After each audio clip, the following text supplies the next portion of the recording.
Hi everyone, welcome to my channel. आज हम discuss करेंगे जब भी आपके बर्थ चार्ट में सन फर्स्ट हाउस में बैठता है तो ये क्या रिप्रेजेंट करता है। फर्स्ट हाउस आपके बर्थ चार्ट में बहुत ही इंपॉर्टेंट हाउस है क्योंकि ये रिप्रेजेंट करता है कि आप कैसे सोचते हो, आपकी फ़िज़िकल अपीयरेंस, सोसाइटी आपको कैसे देखती है, सोसाइटी में लोग ऐसे आपको कैसे अप्रोच करते हैं, आप सोसाइटी को कैसे अप्रोच करते हो, आप सिचुएशन से साथ कैसे डील करते हो, आपका नेचर, आपकी बॉडी की इम्यूनिटी को क्या क्या चीज़ें इफ़ेक्ट करती हैं, एक्सेट्रा। बहुत सारी ऐसी चीज़ें हैं जो हम फर्स्ट हाउस से देखते हैं। बेसिकली इंसान के नेचर का मैक्सिमम पार्ट हम फर्स्ट हाउस से ही अंदाज़ा लगा लेते हैं, तो it becomes a very important house.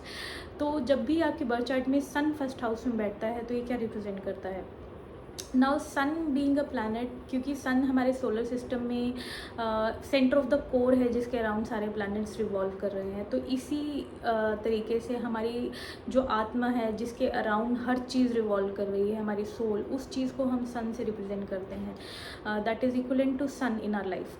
तो जिस भी इंसान का सन फर्स्ट हाउस में होता है तो ये चीज़ इस चीज़ को रिप्रेजेंट करता है कि इंसान जो है बहुत ज़्यादा अथॉरिटेटिव, किंग पोजीशन, किंग के जैसे सोचने वाला, या बहुत ही कॉन्फिडेंट, बहुत ही फुल ऑफ एनर्जी, और ऐसा इंसान जो कि हमेशा एक्टिव रहता है, ये सारी चीज़ें रिप्रेजेंट करता है। अब किंग अगर हम देखते हैं कि किंग के नेचर्स को हम कैसे रिप्रेजेंट करते हैं। अब किंग ऐसा अथॉरिटी है जो कि दूसरों के लिए सोचता है, तो ऐसे लोग जब इनके पास कोई ऐसे इंसान आते हैं जिनको हेल्प की ज़रूरत है तो ऐसे लोग उनकी हेल्प बहुत जल्दी करते हैं क्योंकि इनकी सोल उस चीज़ से सेटिस्फाइड होती है, क्योंकि किंग का पर्पस है अपनी प्रजा की सेवा, सर्विंग अदर्स। तो ऐसे लोगों के पास जब कोई हेल्प के लिए आता है तो दीज आर द वंस जो हमेशा अवेलेबल होते हैं, हमेशा उनके लिए कुछ ना कुछ सॉल्यूशंस निकाल कर लेकर आते हैं। दूसरा, आप नोटिस करोगे कि सन जब भी आपके फर्स्ट हाउस में होता है तो ऐसे लोगों के अंदर कॉन्फिडेंस बहुत ज़्यादा होता है। बट लेकिन अगर इस सन को कोई नेगेटिव प्लैनेट एस्पेक्ट दे रहा है तो ये चीज़ बहुत ज़्यादा उनकी ईगो की फॉर्म में नज़र आती है। ऐसे लोग ईगो या जेलसी बहुत जल्दी अपने अंदर ले आते हैं अगर उस प्लैनेट पे कोई नेगेटिव एस्पेक्ट है। तो अगर नेगेटिव एस्पेक्ट नहीं है और सन बहुत अच्छी प्लेसमेंट से फर्स्ट हाउस में बैठा है तो ये सिर्फ इंसान के कॉन्फिडेंस को दिखाएगी, ऐसा पॉजिटिव कॉन्फिडेंस जिसके लिए इंसान हर सिचुएशन में एक्टिवली पार्टिसिपेट करेगा। किसी भी प्रॉब्लम वाली सिचुएशन में या किसी भी सिचुएशन में पार्टिसिपेट करने के लिए उसको किसी की मोटिवेशन की ज़रूरत नहीं है। ये वही लोग हैं जिनको सेल्फ मोटिवेटेड रहते हैं हर सिचुएशन में। दूसरा, आप देखते हो कि क्योंकि सन अथॉरिटी को रिप्रेजेंट करता है, पोजीशन को रिप्रेजेंट करता है, तो ऐसे लोग बहुत स्पेसिफिक होते हैं अपनी अथॉरिटी, अपनी पोजीशन को लेके, अपने एरिया को लेके बहुत स्पेसिफाइड होते हैं कि जिस एरिया में इनको किसी की भी इंटरफेरेंस पसंद नहीं है, किसी की भी सजेशंस पसंद नहीं है, ऐसे ये लोग होते हैं। दूसरा, आप देखते हो कि ऐसे लोगों को अटेंशन बहुत ज़्यादा पसंद है क्योंकि sun being the core of solar system, ऐसे लोगों को लगता है कि हमसे किसी न किसी एरिया में जहाँ पे ये अपने आप को उस अथॉरिटी पे फील करते हैं, इनको लगता है कि हमसे हर चीज़ पूछ के की जाए, अपने आप को मैनेजिंग पोजीशन पे कंसिडर करते हैं। इन्हें लगता है कि हमारी राय ली जाए, हमसे सजेशंस लिए जाएँ, हम मैनेजमेंट करें या हमसे पूछ के रूल्स बनाए जाएँ। खुद ये लोग दूसरों के बनाए हुए रूल्स को कई बार फॉलो नहीं करते हैं, बल्कि खुद रूल्स बनाने में ये लोग ज़्यादा बिलीव करते हैं, क्योंकि सन जो है रूल्स खुद बनाता है, दूसरों के रूल्स फॉलो कम करता है। इसलिए ऐसे लोगों की लाइफ में भी आप ये चीज़ बहुत ज़्यादा प्रोमिनेंटली देखोगे कि इनसे ऊपर जब कोई अथॉरिटेटिव फिगर आता है तो उनके साथ इनकी मिसअंडरस्टैंडिंग्स कई बार डेवलप हो जाती हैं क्योंकि ये दूसरों के रूल्स को ईजिली फॉलो नहीं कर पाते हैं। दूसरा, आप इन लोगों की लाइफ में ऐसे देखते हो कि सन अगर ये अच्छी पोजीशन में फर्स्ट हाउस में बैठा है तो ऐसे लोग यूजुअली अर्ली राइजर्स होते हैं, और अगर ये अर्ली राइजर्स हैं तो ये इनकी लाइफ में बाकी पैरामीटर्स को भी बहुत अच्छा कर देता है, क्योंकि सन फर्स्ट हाउस में अगर ये लोग लेट उठेंगे तो इनकी लाइफ के बहुत ज़्यादा पैरामीटर्स ख़राब हो जाएंगे। अगर ये सन अच्छी पोजीशन में है तो इनके लिए सुबह जल्दी उठना बहुत मुश्किल टास्क नहीं होता यूजुअली। दूसरा, आप देख सकते हो कि जब भी सन आपके फर्स्ट हाउस में होता है तो ऐसे लोगों का फॉरहेड उनके फेस में एक बहुत प्रोमिनेंट फीचर बन जाता है। अगर वो सन इफ्लिक्टेड नहीं है तो आपको उनके फेस में सबसे पहले जो फीचर नोटिस होगा वो होगा उनका ब्रॉड फॉरहेड, जिसके ऊपर आपकी सबसे पहले नज़र पड़ेगी। बहुत ही bright, shiny, without any spot आपको उनका फॉरहेड नोटिस होगा। और वहीं अगर ये सन एफ्लिक्शन में है तो आपको उनके फॉरहेड पे कोई ना कोई इंजरी के निशान या कोई ना कोई स्पॉट या कुछ भी दाग उनके फॉरहेड पे आपको नज़र आएगा उनकी फर्स्ट अपीयरेंस में। दूसरा, आप देखते हो कि सन जो है एक फायरी प्लैनेट है, तो आप नोटिस करोगे कि ऐसे लोग by progress of the age इनकी जो हेयर डेंसिटी है वो धीरे धीरे कम होना शुरू हो जाता है, क्योंकि फर्स्ट हाउस आपके हेड को रिप्रेजेंट करता है और सन बहुत ज़्यादा फायरी प्लैनेट है। तो इनकी हेयर डेंसिटी धीरे धीरे कम होनी शुरू हो जाती है। इनको हेयर फॉल की प्रॉब्लम्स बहुत जल्दी एज में शुरू हो जाती हैं, क्योंकि सन बहुत ज़्यादा हीट कैरी करता है। नेक्स्ट आप ये देखते हो कि जब भी सन आपके फर्स्ट हाउस में बैठता है तो ऐसे लोगों की इम्यूनिटी बहुत ज़्यादा स्ट्रांग हो जाती है। ये लोग जल्दी से किसी भी सिचुएशन में या सीज़न चेंज पे या छोटी मोटी चीज़ में बीमार नहीं होते हैं, क्योंकि सन इनकी इम्यूनिटी को बहुत ज़्यादा स्ट्रांग कर देता है। नेक्स्ट आप देखते हो कि सन जब भी फर्स्ट हाउस में होता है तो ऐसे लोग उनमें एक ऐसा करिश्मा, एक ऐसा चार्म होता है कि वो किसी भी सिचुएशन में अननोटिस्ड या उनके ऊपर अटेंशन ना जाए, ऐसा हो नहीं सकता है, क्योंकि सन बीइंग अ ल्यूमिनरी प्लैनेट ऐसे लोग हमेशा स्पॉटलाइट में रहते हैं। कुछ भी इनकी लाइफ में हो, इनके साथ कोई भी सिचुएशन हो तो वो चीज़ हाईलाइट हो जाती है, क्योंकि सन लाइट गिविंग प्लैनेट है। तो ऐसे लोगों के ऊपर एक स्पॉटलाइट हमेशा रहती है। कुछ भी इनकी लाइफ में कोई भी सिचुएशन कुछ भी हो जाए, चाहे ये किसी को बताएं या ना बताएं, बट वो चीज़ एक हाईलाइट हो ही जाती है। अब जब सन के साथ यहाँ पे दूसरे प्लैनेट्स बैठते हैं तो ये इस रिज़ल्ट में थोड़ा अप एंड डाउन या कुछ ना कुछ मॉडिफिकेशन आपको ज़रूर दिखेगी।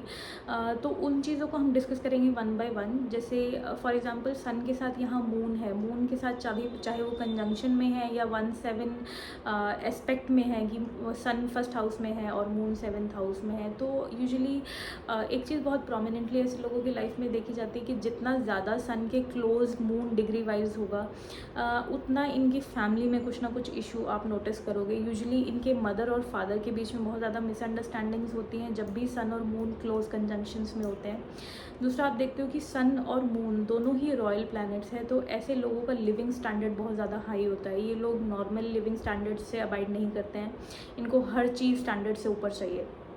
दूसरा, जब भी सन और मून फर्स्ट हाउस में है या फिर 1-7 एक्सिस पे हैं तो ऐसे लोग बहुत जल्दी इंट्यूटिव हो जाते हैं, क्योंकि मून इमोशन का कारक है और सन हमारी आत्मा का कारक है। तो ऐसे लोग इमोशंस के लिए, अपनी आत्मा और सेल्फ अवेयरनेस के लिए बहुत ज़्यादा काम करते हैं, बहुत ज़्यादा अवेयर हो जाते हैं। तो इस वजह से ये धीरे धीरे ये इतना एफर्ट अपनी लाइफ में इन चीज़ों के लिए करते हैं, स्पिरिचुअलिज्म के लिए या सेल्फ अवेयरनेस के लिए, कि धीरे धीरे इनका इंटेलिजेंस या इनकी इंट्यूशन बहुत ज़्यादा इंक्रीज़ होने लग जाती है बाय प्रोग्रेसिंग एज।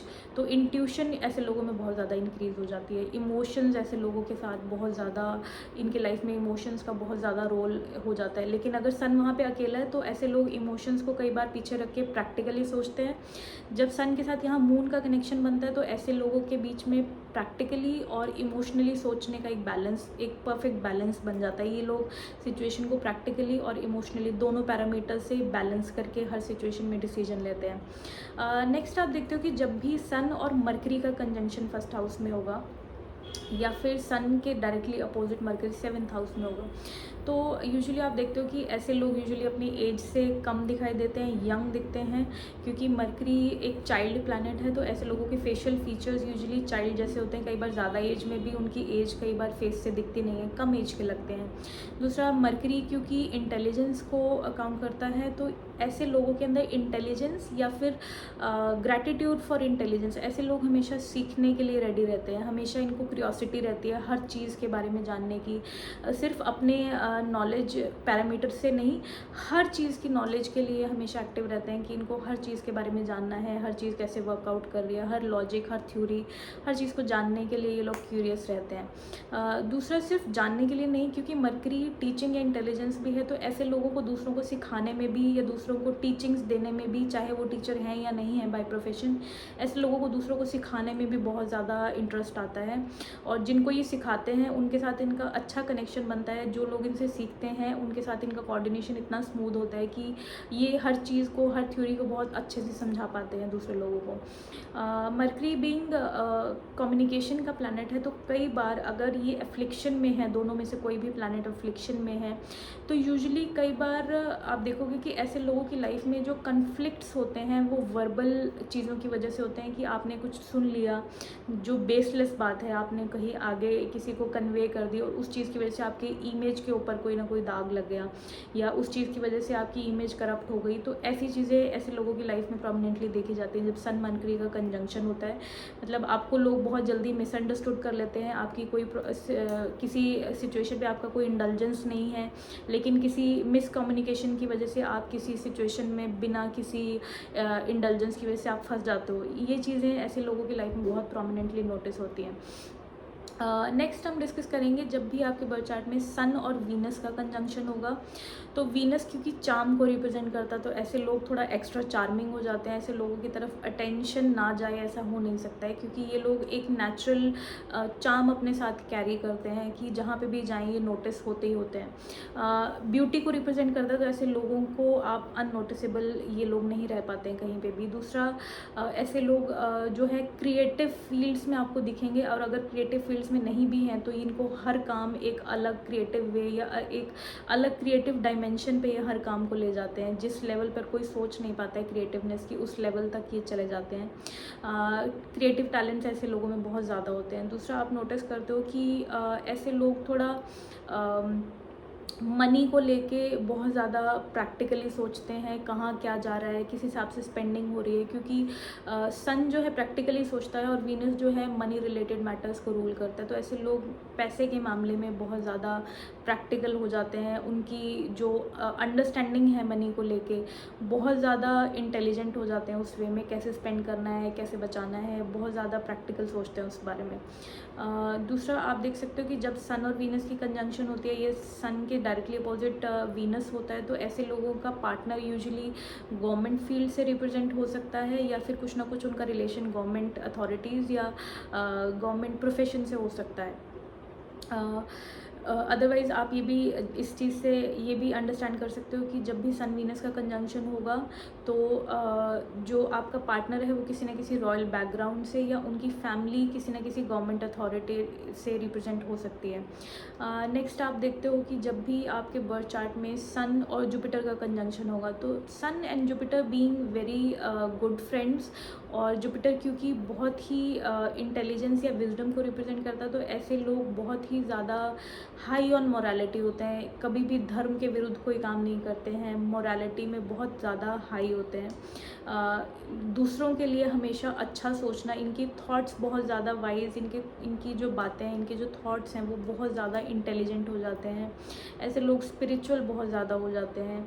ऐसे लोग जहाँ पे भी जाते हैं अपने साथ पॉजिटिविटी का एनवायरनमेंट या हर एक सिचुएशन को पॉजिटिव सिचुएशन में कन्वर्ट करने की कैपेसिटी ऐसे लोग अपने अंदर रखते हैं, क्योंकि इन लोगों में कॉन्फिडेंस या इन लोगों में इतने अच्छे विचार, ऐसी विजडम ऐसे लोगों के अंदर होती है कि हर एक सिचुएशन को ये अपने थॉट प्रोसेस से ही या अपने बातों से, अपने टीचिंग से, अपनी इंटेलिजेंस से बदलने का पावर ये लोग रखते हैं अपने अंदर। दूसरा आप देखते हो कि जब भी किसी के बर्थ चार्ट में जुपिटर और सन का कुछ ना कुछ कनेक्शन ऐसे बनता है, 1/7 कंजंक्शन, 1/7 एस्पेक्ट या कंजंक्शन से रिलेशनशिप इनका बन रहा है, जब भी ये आप किसी के चार्ट में देखते हो तो ऐसे लोग बहुत ही ज़्यादा पॉजिटिव सोल्स होते हैं। ऐसे लोगों को आप किसी भी चीज़ के लिए अप्रोच करोगे तो वो आपको हर तरीके से बूस्ट अप कर सकते हैं, आपकी एनर्जी को हर तरीके से बूस्ट कर सकते हैं। किसी भी डिप्रेस्ड या किसी भी लो फीलिंग इंसान को एकदम से ये ट्रांसफॉर्म कर सकते हैं। ऐसा एनर्जी, ये ऐसी विजडम अपने अंदर कैरी करते हैं। दूसरा एक नेगेटिव पैरामीटर इस कंजंक्शन का ये देखते हो, क्योंकि जुपिटर जो है ऐसा टीचर है और सन जो है एक ऐसी किंगली पोजीशन है, एक ऐसी अथॉरिटेटिव थॉट प्रोसेस है इंसान का, कि ऐसे लोग कई बार ज़िद्दी हो सकते हैं। ऐसे लोगों ने जो बोल दिया उन्हें ऐसा लगता है कि बस वही सही है। कई बार ये दूसरों को सुनते भी नहीं हैं, क्योंकि इन्हें ऐसा लगता है कि जो इन्होंने बोल दिया बस वही फैक्ट है, वही ट्रूथ है, वही सब कुछ है। तो ऐसे लोग कई बार अपने डिसीजंस को लेके बहुत ज़्यादा रिजिड हो जाते हैं। ये चीज़ इनके अंदर प्रोमिनेंटली देखी जाती है, जिनकी पर्सनैलिटी में जुपिटर और सन का लगन के साथ कंजंक्शन हो जाता है, लगन के साथ कुछ ना कुछ कनेक्शन हो जाता है। तो Otherwise ये conjunction one of the best conjunction, one of the best positive conjunction that we see in the birth chart. Next हम conjunction हम बात करेंगे sun और Mars की. Whenever sun and Mars combinedly sit in first house या फिर sun के directly opposite Mars होता है. इस चीज़ में आप एक बार देखते हो क्योंकि सन भी फायर एलिमेंट को रिप्रेजेंट करता है और मार्स भी कहीं ना कहीं फायर एलिमेंट को ही रिप्रेजेंट करता है as compared to earth element plus fire element both Mars represent करता है. तो जब भी सन और मार्स का कुछ ना कुछ कंजंक्शन या कनेक्शन ऐसे चार्ट में देखते हैं हम, तो ऐसे लोग थोड़ा सा इम्पेशेंट हो जाते हैं. कई बार इनका रिग्रेसली रिएक्ट करना इनके खुद के लिए ही प्रॉब्लम बन जाता है कि कोई सिचुएशन इन्होंने ठीक से देखी नहीं और इन्होंने रिएक्ट कर दिया. कोई किसी डिसीजन को लेने के लिए अभी बहुत जल्दी थी भी नहीं, इन्होंने जल्दी डिसीजन ले लिया और सिचुएशन इनके ऑपोजिट हो गई. इनका जो रोल था वो नेगेटिव हो गया जस्ट बिकॉज ये इम्पल्सिव हो गए, इन्होंने जल्दी डिसीजन ले लिया सिर्फ इस वजह से. तो कई बार ऐसे लोग खुद के लिए ही प्रॉब्लम्स क्रिएट कर लेते हैं इम्पल्सिव होने की वजह से.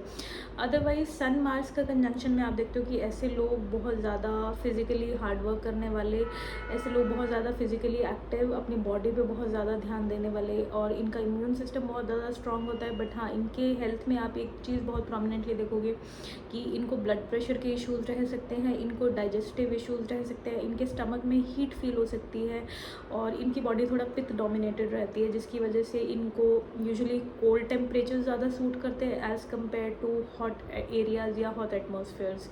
और खाने में भी इनको जो है गर्म तासीर की चीज़ें ज़्यादातर सूट नहीं करती, इनकी हेल्थ को इफ़ेक्ट करती है नेगेटिव वे में. वहीं जो ठंडी तासीर की चीज़ें हैं इनको हेल्प करती है इनकी बॉडी को कूल रखने में. दूसरा आप देखते हो कि जब भी सन मार्स का कंजंक्शन होता है तो ऐसे लोग यूजुअली एंगर या थोड़ा ईगो या जो जेलसी फैक्टर्स है ऐसे लोगों में इंक्रीज़ होते हुए देखे गए जब भी सन और मार्स का कंजंक्शन होता है, क्योंकि ये दोनों ही प्लैनेट्स कहीं ना कहीं रिजिड नेचर को रिप्रेजेंट करते हैं. तो इस वजह से ऐसे लोग भी थोड़े ज़िद्दी हो जाते हैं. एंगर इश्यूज़ ऐसे लोगों में थोड़ा ज़्यादा देखने को मिलता है एज़ कम्पेयर टू किसी और कंजंक्शन के. अदरवाइज़ ये कंजंक्शन किसी भी इंसान के अंदर जो है एक्टिवनेस को रिप्रेजेंट करती है. ऐसे लोग बिल्कुल भी लेज़ी नहीं होते हैं. आप इनको कोई काम बोल दो तो ये टाइम से पहले ही करेंगे, टाइम से लेट करने का तो सवाल ही पैदा नहीं होता है, क्योंकि मार्स जो है एक ऐसी एनर्जी को रिप्रेजेंट करता है जो कि कभी ठंडी नहीं होती है. तो इस वजह से ये लोग हमेशा एक्टिव दिखेंगे आपको. कोई भी काम करना है तो सबसे पहले आगे होके करते हुए दिखेंगे आपको ऐसे लोग. तो हाईली एक्टिव, फिजिकली बहुत ज़्यादा एक्टिव रहते हैं. माइंड बहुत ज़्यादा ऐसे लोगों का शार्प होता है. माइंड ज़्यादा चलाने की वजह से कई बार इम्पल्सिव डिसीजंस ले लेते हैं. ये थोड़ा ड्रॉबैक है. ऐसे लोगों को अपने इमोशंस पे काम करने की ज़रूरत है. थोड़ा मेडिटेशन या अपनी बॉडी पे फिजिकली अपनी एनर्जी को ऐसे एक्सर्ट करना है कि वो एनर्जी आपकी इमोशंस को इफ़ेक्ट ना करे. अगर ये चीज़ ये लोग करते हैं तो ये इस चीज़ को बैलेंस कर पाते हैं. इम्पल्सिव नेचर को या अपने एंगर इश्यूज़ को ये लोग बैलेंस कर पाएंगे अगर ये अपने इमोशंस पे काम करेंगे तो. Otherwise this conjunction is not too bad always, but या कुछ चीज़ें आपको इस कंजंक्शन में ध्यान रखने की ज़रूरत है. Next we talk about sun and Saturn. अब सन और सैटर्न एक बहुत इम्पॉर्टेंट कनेक्शन हो जाता है आपके बर्थ चार्ट में अगर ये कंजंक्शन में है या फिर डायरेक्टली ऑपोजिट हैं. ऐसे केस में coming about to positive part, ऐसे केसेस में आप देखते हो कि ऐसे लोग बहुत ज़्यादा हार्ड वर्किंग होते हैं, क्योंकि सैटर्न जो है रिप्रेजेंट करता है सर्विस को, सर्विस क्लास पीपल को, या जो हाथ से मेहनत कर रहे हैं, मेहनती लोग हैं जो मेहनत पे बिल्कुल कम्प्लीटली मेहनत पे डिपेंड करते हैं. ऐसे लोगों को सैटर्न रिप्रेजेंट करता है. तो जब ये प्लैनेट सन के साथ कनेक्शन बनाता है तो ऐसे लोग बहुत ही ज़्यादा मेहनती हो जाते हैं.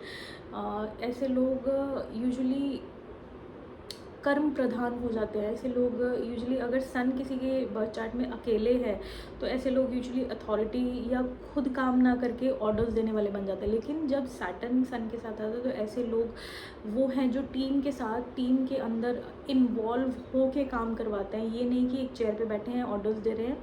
ऐसे लोग टीम के साथ इन्वॉल्व होते हैं, साथ में लगते हैं, फिर काम करते हैं, खुद एक एग्जाम्पल सेट करते हैं, फिर टीम को लीड करते हैं. These are one of the best bosses you will ever see जाएगी।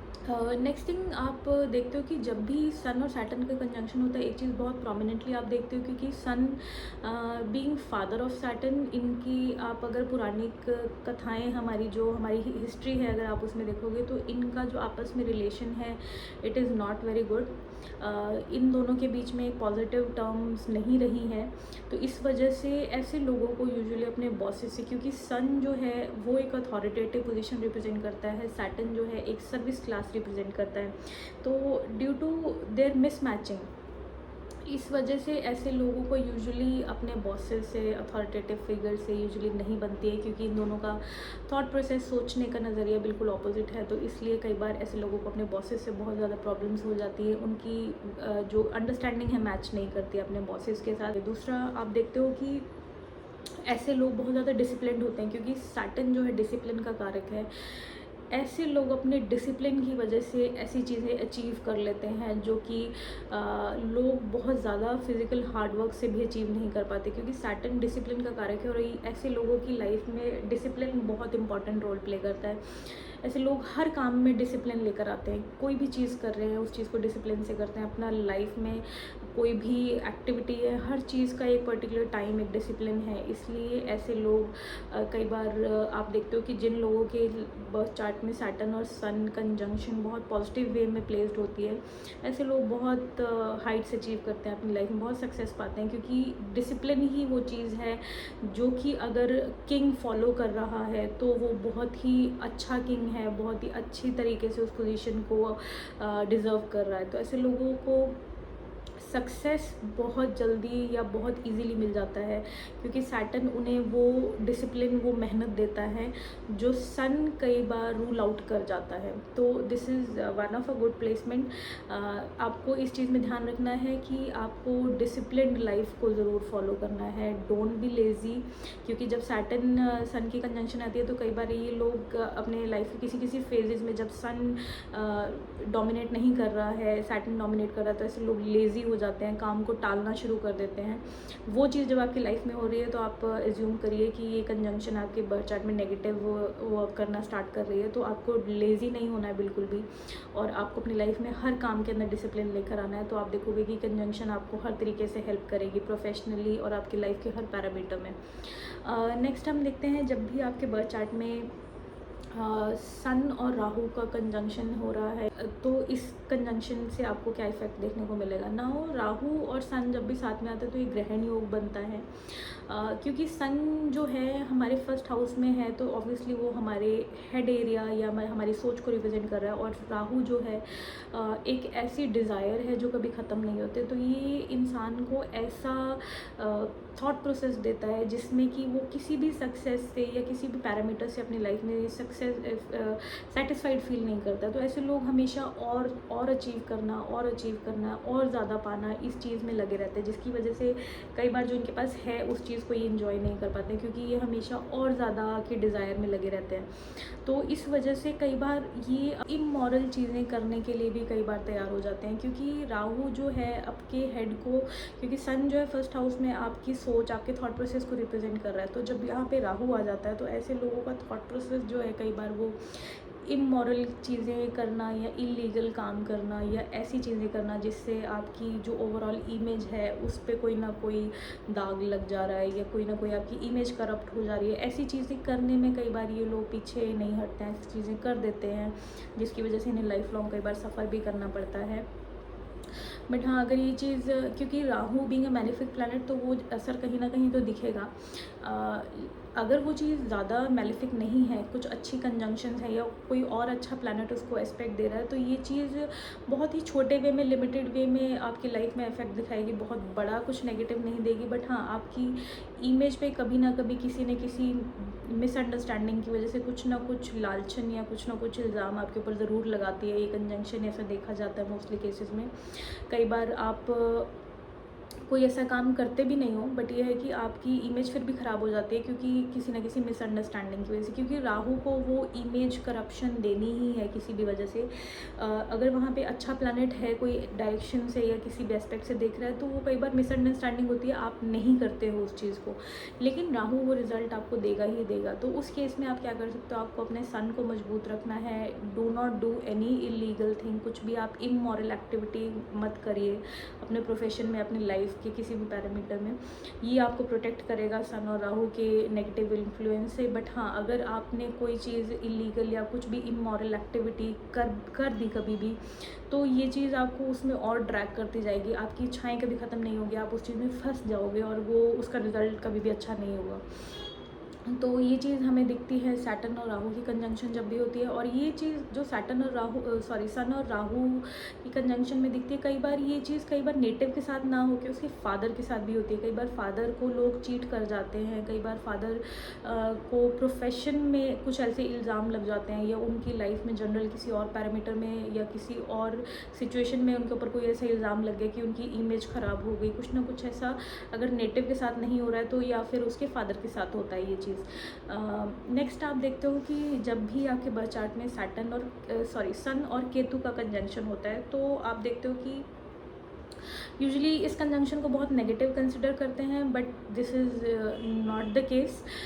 सन और केतु का कंजंक्शन एक बहुत ही पॉजिटिव कंजंक्शन है, I would say, because Ketu एक ऐसी डिटैचमेंट है जो कि सन को बैलेंस आउट करती है, क्योंकि सन के अंदर एक ऐसा ईगो है जो कि उसको उसकी प्रजा से दूर कर देता है। उसकी ईगो जो है उसकी टीम से, उसके बाकी लोगों से, उसके साथ जितने भी उसके लेवल पे जो लोग हैं उनसे अलग कर देती है उनकी ईगो। लेकिन जब उसके साथ केतु आता है तो वो उस ईगो को ऐसे उससे डिटैच करवाता है कि वो एक अवेकेंड स्टेट में चला जाता है, क्योंकि जो हमारी ईगो है वो कहीं ना कहीं हमें डिल्यूजनल रखती है, हमें लोगों से दूर रखती है, हमें रियलिटी से दूर रखती है। तो जब भी केतु सन के साथ आता है प्लेसमेंट में या डायरेक्टली ऑपोजिट, तो ऐसे इंसान यूजुअली जो है एक ऐसी डिटैचमेंट उनके अंदर आ जाती है कि जैसे हम बोलते हैं कि काम करो और रिज़ल्ट की इच्छा मत रखो। वो चीज़, वो थॉट प्रोसेस इन लोगों की लाइफस्टाइल में आ जाता है कि इनको सिर्फ काम करना है, इनको रिवॉर्ड से कोई मतलब नहीं है, इनको पोजीशन से कोई मतलब नहीं है, इनको उस चीज़ के क्रेडिट से कोई मतलब नहीं है। ऐसे ही लोग अपनी लाइफ में बदल जाते हैं एक फेज़ पे आके, जब वो चीज़ बहुत एक्टिवली काम करती है। तो ये एक, आई थिंक ये चीज़ अचीव करना हर किसी के बस की बात नहीं है। तो I think this is a very good placement. अगर आप समझो एक हायर अंडरस्टैंडिंग लेवल पे कि जब भी आप कोई ऐसा काम कर रहे हो कि आपको रिवॉर्ड की कोई एक्सपेक्टेशन नहीं है, आपको क्रेडिट की कोई एक्सपेक्टेशन नहीं है, तो I think that is the best kind of thought process that you have.